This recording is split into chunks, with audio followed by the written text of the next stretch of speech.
Hello friends, welcome back to smart study. ഇന്ന് 4ാം ക്ലാസ്സിലെ കൂട്ടുകാർക്ക് EVS അഥവാ പരിസര പഠനമായിരുന്നല്ലേ ക്ലാസ്. ടീച്ചർ ഇന്ന് നമുക്ക് പക്ഷികളെക്കുറിച്ച് കൂടുതൽ കാര്യങ്ങളെല്ലാം പറഞ്ഞു തന്നല്ലേ. പിന്നെ നമുക്ക് കുറച്ച് വർക്കുകളും തന്നിട്ടുണ്ട്. അപ്പോൾ അതെല്ലാം നമുക്ക് ഇന്നത്തെ വീഡിയോയിൽ നോക്കാം. അപ്പോൾ ഇന്നത്തെ ഈ വർക്ക്ഷീറ്റ് വീഡിയോയിലേക്ക് എല്ലാ കൂട്ടുകാർക്കും സ്വാഗതം. നമുക്ക് കഴിഞ്ഞ ക്ലാസ്സിൽ തന്ന വർക്കിൻ്റെ ആൻസർ നമുക്കൊന്നുകൂടെ നോക്കാം. പക്ഷികളുടെ പൊതുവായ പ്രത്യേകതകൾ എന്തൊക്കെയാണ്? ശരീരത്തിൽ തൂവലുകൾ ഉണ്ട്, മുട്ടയിടുന്നു, കൊക്കുണ്ട്, ചിറകുകൾ ഉണ്ട്. Common features of birds: they have feathers, they lay eggs, they have beak, they have wings. അപ്പോൾ ഇത്രയൊക്കെ പൊതുവായ പ്രത്യേകതകളാണ് പക്ഷികൾക്കുള്ളത്. പറക്കാൻ കഴിയാത്ത പക്ഷികൾ, ഫ്ലൈറ്റ്ലെസ് ബേർഡ്സ്, ഏതൊക്കെയാണെന്ന് നമുക്ക് പറഞ്ഞു തന്നല്ലേ ഇന്ന് ടീച്ചർ. നമ്മുടെ വീട്ടിൽ വളർത്തുന്ന കോഴികൾക്കൊക്കെ അങ്ങനെ ആകാശത്തേക്ക് പറക്കാനൊന്നും കഴിയില്ല അല്ലേ. ഒന്ന് ചെറുതായി പറക്കാനൊക്കെ കഴിയുമല്ലേ. അപ്പോൾ തീരെ പറക്കാൻ കഴിയാത്ത പക്ഷികൾ എമു, ഒട്ടകപ്പക്ഷി. അപ്പോൾ അങ്ങനത്തെ പക്ഷികൾക്കൊന്നും പറക്കാൻ കഴിയില്ല എന്ന് നമുക്ക് ടീച്ചർ പറഞ്ഞു തന്നല്ലേ.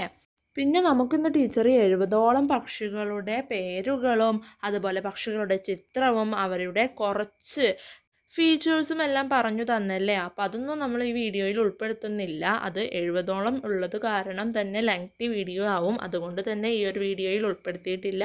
അത് ടീച്ചർ നമുക്ക് ജസ്റ്റ് ഒന്ന് പറഞ്ഞു തന്നിട്ടേ ഉള്ളൂ. ആ ഒരു കാര്യം നമ്മൾ ഇതിൻ്റെ തന്നെ കഴിഞ്ഞ വർക്ക്ഷീറ്റ് വീഡിയോയിൽ പറഞ്ഞിട്ടുണ്ട്. പക്ഷികളും അവയുടെ ചിത്രങ്ങളും എല്ലാം നമ്മൾ കാണിച്ചിട്ടുണ്ട്. അപ്പോൾ അത് കാണാത്തവരെല്ലാവരും ആ വീഡിയോയിൽ പോയി കാണുക. അത് ഇട്ടതുകൊണ്ടാണ് ഈ ഒരു വീഡിയോയിൽ വിശദീകരിക്കാത്തത്. അടുത്തതായിട്ട് നമുക്ക് മലമുഴക്കി വേഴാമ്പൽ, ഗ്രേറ്റ് ഇന്ത്യൻ ഹോൺബില്ലിനെ കുറിച്ച് പറഞ്ഞു തന്നല്ലേ. കുടുംബമായി ജീവിക്കുന്നവരാണ് മലമുഴക്കി വേഴാമ്പലുകൾ. ആൺപക്ഷികളാണ് കൂടുതലും തീറ്റ തേടി പോകുന്നത്. പെൺപക്ഷികളെയൊക്കെ സംരക്ഷിക്കാറാണല്ലേ കൂടിനുള്ളിൽ ഇരുത്തിയിട്ട്. അപ്പോൾ ആ കാര്യങ്ങളൊക്കെ നമുക്ക് ഇന്ന് ടീച്ചർ പറഞ്ഞു തന്നു. പിന്നെ നമുക്ക് പക്ഷികൾ എവിടെയൊക്കെയാണ് കൂട് കൂട്ടുന്നത് എന്ന് പറഞ്ഞു തന്നല്ലേ. അപ്പോൾ ആ കാര്യത്തെക്കുറിച്ച് നമുക്കൊന്ന് നോക്കാം. കൂടൊരുക്കാം. പക്ഷിക്കൂടുകൾ കണ്ടാൽ ഏതൊരാളും നോക്കി നിന്നു പോകും. പക്ഷി കൂടൊരുക്കുന്നതൊക്കെ കാണാൻ നല്ല രസമാണല്ലേ. കൂട്ടുകാർ കണ്ടിട്ടുണ്ടാ? മരത്തിൻ്റെ ചില്ലയിലൊക്കെ കൂട് കൂട്ടുന്നത് കാണാൻ നല്ല രസമാണല്ലേ. അത്രയ്ക്ക് മനോഹരമാണവ. പക്ഷികൾ എവിടെയെല്ലാമാണ് കൂട് നിർമ്മിക്കുന്നത്. അപ്പോൾ നമുക്ക് കുറേ പിക്ചർ ടീച്ചർ കാണിച്ചു തന്നല്ലേ പക്ഷികൾ എവിടെയൊക്കെ കൂട് കൂട്ടും എന്നുള്ളത്. എവിടെയൊക്കെയാണ്? മരപ്പൊത്തിൽ, മാളത്തിൽ. പിന്നെ നമുക്ക് ടീച്ചർ എവിടെയൊക്കെയാണ് കാണിച്ചു തന്നത്? മരത്തിൻ്റെ ചില്ലകളിലൊക്കെ പക്ഷികൾ കൂടുണ്ടാക്കും അല്ലേ. എന്തിനു വേണ്ടിയാണ് പക്ഷികൾ കൂടുണ്ടാക്കുന്നത്? ആ ക്വസ്റ്റ്യൻ്റെ ഉത്തരം നമുക്ക് നോക്കാം കേട്ടോ. അടുത്തതായിട്ട്, കൂടുണ്ടാക്കുന്ന പക്ഷി ആ കൂട്ടിൽ തന്നെ എല്ലാ കാലത്തും വസിക്കാറില്ല. അപ്പോൾ ചിലപ്പോൾ കൂട് നാശമാവും. അപ്പോൾ ആ പക്ഷികൾ വേറെ കൂടുണ്ടാക്കും. അപ്പോൾ നമ്മളിപ്പോൾ വീടൊക്കെ ഓടിട്ട വീടുകളൊക്കെ ഉണ്ടെച്ചെങ്കിൽ അത് കേടുപാട് പറ്റുമ്പോൾ നമ്മളത് മാറ്റും. അപ്പോൾ അതുപോലെയാണ് പക്ഷികളും കൂട് നിർമ്മിക്കുന്നത്. അവർ എല്ലാ കാലത്തും ഒരേ കൂട്ടിൽ താമസിക്കില്ല. വേറെ വേറെ കൂടുണ്ടാക്കിയിട്ട് താമസിക്കാറാണ്. കൂടുണ്ടാക്കാത്ത പക്ഷികളുണ്ട്. ഏതൊക്കെയാണെന്ന് നോക്കാം. കുയിൽ സ്വന്തമായി കൂടുണ്ടാക്കുകയോ കുഞ്ഞുങ്ങളെ പരിപാലിക്കുകയോ ചെയ്യുന്നില്ല. ഇവ കാക്കയുടെ കൂട്ടിലാണ് മുട്ടയിടുന്നത്. പല പക്ഷികൾക്കും കൂട് നിർമ്മിക്കുന്ന പതിവില്ല. മറ്റു പക്ഷികൾ ഉപേക്ഷിച്ച കൂട്ടിൽ മുട്ടയിടുന്നവരും ഉണ്ട്. Nest makers: anyone who sees the nest of birds will be wonderstruck. They are so beautiful. അപ്പോൾ പക്ഷികളുടെ കൂടൊക്കെ കാണാൻ നല്ല രസമാണല്ലേ. Where do birds build nest? എങ്ങനെയൊക്കെയാണ് ബേർഡ്സ് കൂടുകൾ ഉണ്ടാക്കുന്നത്? In holes on tree trunks, മരപ്പൊത്തിൽ. ഇൻ ബറോസ്, മാളത്തിൽ. പിന്നെ എവിടെയൊക്കെയാണ് ഉണ്ടാക്കാറ്? ഇൻ ട്രീസ് ബ്രാഞ്ചസ്, മരത്തിൻ്റെ ചില്ലകളിൽ. അതുപോലെയൊക്കെ കൂടുണ്ടാക്കും അല്ലേ birds. Why do birds build nest? അപ്പോൾ അതിൻ്റെ ഒരു ക്വസ്റ്റ്യൻ നമുക്ക് നോക്കാം. Even birds that build nest do not live in them always. എല്ലാ സമയത്തും ഒരു നെസ്റ്റിൽ ജീവിക്കാത്ത പക്ഷികളും ഉണ്ട്. Those who do not build nest, ഒരിക്കലും നെസ്റ്റ് ഉണ്ടാക്കാത്ത പക്ഷികൾ ഏതൊക്കെയാണെന്ന് നോക്കാം. The cuckoo does not build a nest or look after its young ones. അപ്പോൾ എന്താണ്? കുയിൽ നെസ്റ്റ് ഉണ്ടാക്കാറുമില്ല, അവരുടെ യങ് വൺസിനെ നോക്കാറുമില്ല.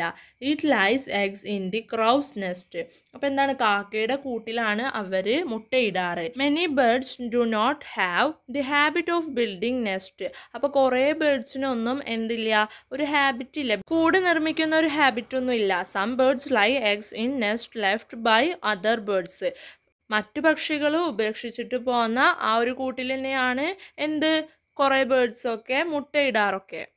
ഇതുപോലെ കൂടുണ്ടാക്കാത്ത മറ്റൊരു പക്ഷികളാണ് പെൻഗ്വിന്. പെൻഗ്വിൻ പക്ഷികളും കൂട് നിർമ്മിക്കാറില്ല. നമുക്കിവിടെ ടീച്ചർ നിർമ്മിച്ച കുറച്ച് കൂടുകൾ കാണിച്ചു തന്നല്ലേ. പക്ഷികൾ നിർമ്മിക്കുന്ന അത്ര പെർഫെക്ഷനൊന്നും മനുഷ്യർ നിർമ്മിക്കുന്ന കൂടുകൾക്ക് ഉണ്ടാവില്ല. അപ്പം 3 കൂടുകൾ നമുക്ക് ടീച്ചർ കാണിച്ചു തന്നല്ലേ. കൂട്ടുകാരും ഒന്ന് ശ്രമിച്ചു നോക്കൂട്ടോ പക്ഷിക്കൂടുകളൊക്കെ നിർമ്മിക്കാനായിട്ട്. അപ്പം നമുക്ക് വർക്കുകളിലേക്ക് കടക്കാം. കുറിപ്പെഴുതുക. ആദ്യത്തെ വർക്ക് എന്താണ്? കുറിപ്പെഴുതാനാണല്ലേ. പറക്കാൻ കഴിയാത്ത പക്ഷികളെ കുറിച്ച് കുറിപ്പെഴുതാനാണ്. Write a note flightless birds. പറക്കാൻ കഴിയാത്ത പക്ഷികൾ. പരിണാമത്തിനിടയിൽ പറക്കാനുള്ള കഴിവ് നഷ്ടപ്പെട്ട പക്ഷികളെയാണ് പറക്കാത്ത പക്ഷികൾ എന്ന് പറയുന്നത്. ഇംഗ്ലീഷിൽ ഫ്ലൈറ്റ്ലെസ് ബേർഡ്സ് എന്ന് പറയും. ഇന്ന് 60-ലധികം പറക്കാത്ത പക്ഷികൾ ഭൂമിയിലുണ്ട്. അവയിൽ പ്രസിദ്ധമായത് പെൻഗ്വിനുകളും അതുപോലെ റാറ്റൈറ്റ് പക്ഷി ഗണത്തിൽ പെടുന്ന ഒട്ടകപ്പക്ഷി, യമു, കസവ്വറി, റിയ, കിവി എന്നിവയുമാണ്. ലോകത്തിലെ ഏറ്റവും ചെറിയ പറക്കാനാകാത്ത പക്ഷിയാണ് ഇൻഅക്സസിബിൾ ഐലൻഡ് റെയിൽ. നീളം 12.5 സെൻറ്റിമീറ്റർ, ഭാരം 34.7 ഗ്രാം. പറക്കാത്ത പക്ഷികളിൽ ഏറ്റവും വലിയ പക്ഷി, ലോകത്തിൽ ഏറ്റവും വലുതും ഭാരമുള്ളതും ഉയരമുള്ളതും ഒട്ടകപ്പക്ഷിയാണ്. ഇവയ്ക്ക് 2.7 മീറ്ററോളം ഉയരവും 156 കിലോയോളം ഭാരവും വയ്ക്കാറുണ്ട്.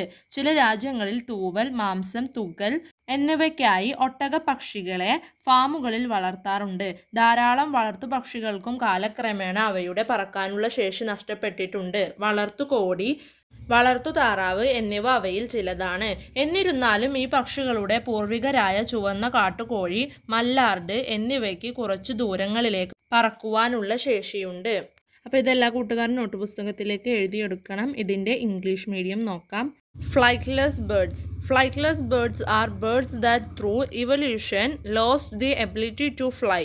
There are over 60 extant species including the well-known ratids, ostriches, emu, cassowaries, rheas and kiwi and penguins. The smallest flightless bird is the inaccessible island rail. Length 12.5 centimeter, weight 34.7 gram. The largest, both heaviest and smallest flightless bird, which is also the largest living bird, is the ostrich. 2.7 meter, 156 kilometer. Many domesticated birds such as the domestic chicken and domestic duck have lost the ability to fly for extended periods, although their ancestral species, the red jungle fowl and mallard respectively, are capable of extended flight. A few particularly bred birds such as the broad-breasted white turkey have become totally flightless as a result of selective breeding. The birds were bred to grow massive breast meat that weighs too much for the bird's wings to support in flight. Flightlessness have evolved in many different birds independently. There are families of flightless birds such as the now extinct Phorusrhidae that evolved to be powerful terrestrial predators.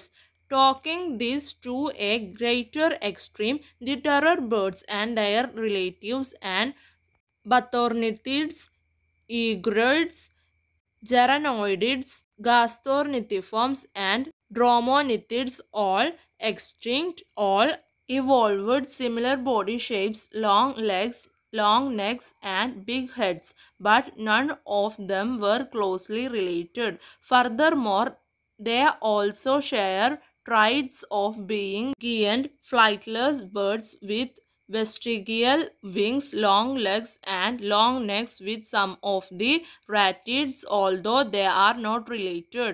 അപ്പോൾ ഇതെല്ലാ കൂട്ടുകാരും എഴുതിയെടുക്കുക. നമുക്ക് അടുത്ത വർക്കിലേക്ക് കടക്കാം. അടുത്തതായിട്ട് എന്തിനു വേണ്ടിയാണ് പക്ഷികൾ കൂടുണ്ടാക്കുന്നത്? ഇതിൻ്റെ ഉത്തരം നോക്കാം. ഉത്തരം പക്ഷികളുടെ മുട്ടകളെയും കുഞ്ഞുങ്ങളെയും സംരക്ഷിക്കാൻ വേണ്ടി.